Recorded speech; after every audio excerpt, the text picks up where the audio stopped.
CM ಭೇಟಿಯಾಗಿ ಮನವಿ ಕೊಡ್ತಿದ್ದೀರಿ ಯಾವ ವಿಚಾರಕ್ಕೆ? ಸರ್, ನಮ್ಮ ಕೊಪ್ಪಳ ಜಿಲ್ಲೆಗೆ ಕೊಪ್ಪಳ ನಗರಕ್ಕೆ ಹೊಂದಿಕೊಂಡು MSPಯಲ್ಲೂ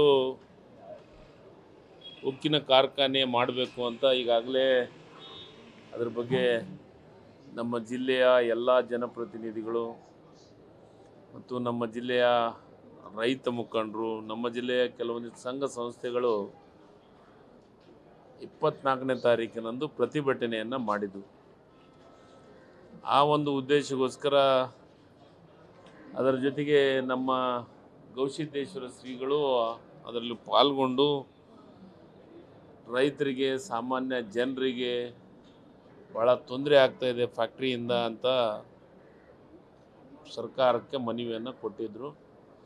ನಾನು ಜಿಲ್ಲಾ ಮಂತ್ರಿಯಾಗಿ ಎಲ್ಲ ಪಕ್ಷದ ಜನಪ್ರತಿನಿಧಿಗಳನ್ನು ಕರೆದು ಒಂದು ಸಭೆ ಮಾಡಿ ಅವರ ಮುಖಾಂತರ ಮುಖ್ಯಮಂತ್ರಿಗಳಿಗೆ ಭೇಟಿಯನ್ನು ಮಾಡ್ತೀವಿ ಅಂತ ಕೊಪ್ಪಳ ಜಿಲ್ಲೆಯೊಳಗೆ ನಾನು ಹೇಳಿದ್ದೆ. ಅದೇ ರೀತಿ ಮುಖ್ಯಮಂತ್ರಿಗಳಿಗೆ ಮನವಿಯನ್ನು ಮಾಡಲಿಕ್ಕೆ ಇವತ್ತು ಬೆಳಗ್ಗೆ ನಮ್ಮ ಮನೆಯಲ್ಲಿ ಎಲ್ಲರೂ ಸೇರಿದ್ವಿ, ಎಲ್ಲ ಜನಪ್ರತಿನಿಧಿಗಳು ಸೇರಿ ಮುಖ್ಯಮಂತ್ರಿಗಳಿಗೆ ಭೇಟಿ ಮಾಡಿದ್ವಿ. ಮುಖ್ಯಮಂತ್ರಿಗಳಿಗೆ ಮನವಿ ಮಾಡಿದ್ದೀವಿ. ನಗರಕ್ಕೆ ಹೊಂದ್ಕೊಂಡಿರುವಂಥ ಕೊಪ್ಪಳ ಜಿಲ್ಲಾ ನಗರಕ್ಕೆ ಭಾಳ ತೊಂದರೆ ಆಗುತ್ತೆ ಮತ್ತು ಸುತ್ತಮುತ್ತಲಿನ ಗ್ರಾಮೀಣ ಪ್ರದೇಶಕ್ಕೂ ತೊಂದರೆ ಆಗುತ್ತೆ ಅನ್ನೋ ದೃಷ್ಟಿಕೋನವನ್ನು ಇಟ್ಕೊಂಡು ಅದನ್ನು ದಯಮಾಡಿ ಆ ಒಂದು ಇದನ್ನು ರದ್ದು ಮಾಡಬೇಕು ಅಂತ ಮನವಿಯನ್ನು ಮಾಡಿದ್ವಿ. ಅದೇ ರೀತಿ ಮುಖ್ಯಮಂತ್ರಿಗಳು ಸ್ಪಂದನೆ ಮಾಡಿದ್ದಾರೆ. ಮುಖ್ಯಮಂತ್ರಿಗಳು ಅದು 2006ರಿಂದ ಭೂಮಿಯನ್ನು ಖರೀದಿ ಮಾಡುವಂಥ ಕೆಲಸ ಆಗಿದೆ. ಅದಕ್ಕೆ ನಾನು ಸಂಬಂಧಪಟ್ಟಂಥ ಚೀಫ್ ಸೆಕ್ರೆಟರಿವರೆಗೂ ಅಲ್ಲೇ ಇದ್ದರು, ಚೀಫ್ ಸೆಕ್ರೆಟರಿ ಮತ್ತು ಇಲಾಖೆ ಮಂತ್ರಿಗಳಂತ MB ಪಾಟೀಲ್ರಿಗೆ ನಾನು ಮಾತಾಡ್ತೀನಿ, ಅದನ್ನ ಪುನಃ ಅದನ್ನು ಸಭೆ ಮಾಡಿ ಒಂದು ನಿರ್ಧಾರ ತೊಗೊಳ್ಳೋಣ ಅಂತ ಹೇಳಿದ್ದಾರೆ. ಕೊಪ್ಪಳ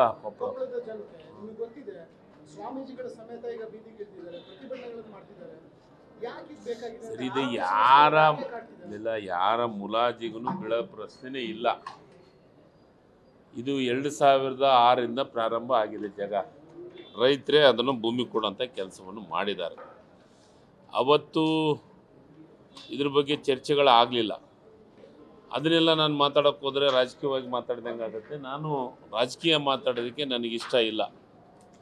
ನನ್ನ ಆಸೆ ಏನಂದರೆ ನಾವೆಲ್ಲರೂ ಒಂದಾಗಿ ಇಡೀ ಜಿಲ್ಲಾ ಜನಪ್ರತಿನಿಧಿಗಳು, ಕಾಂಗ್ರೆಸ್ಸು, BJP, JDS ಎಲ್ಲರೂ ಒಗ್ಗಟ್ಟಾಗಿವಿ ಮತ್ತು ಎಲ್ಲ ಸಂಘ ಸಂಸ್ಥೆಗಳು ಮತ್ತು ನಾವು ನಂಬಿದಂಥ ಗವಿಮಠದ ಶ್ರೀಗಳು ಇದಕ್ಕೆ ಬೆಂಬಲವನ್ನು ವ್ಯಕ್ತಪಡ್ತಾರೆ.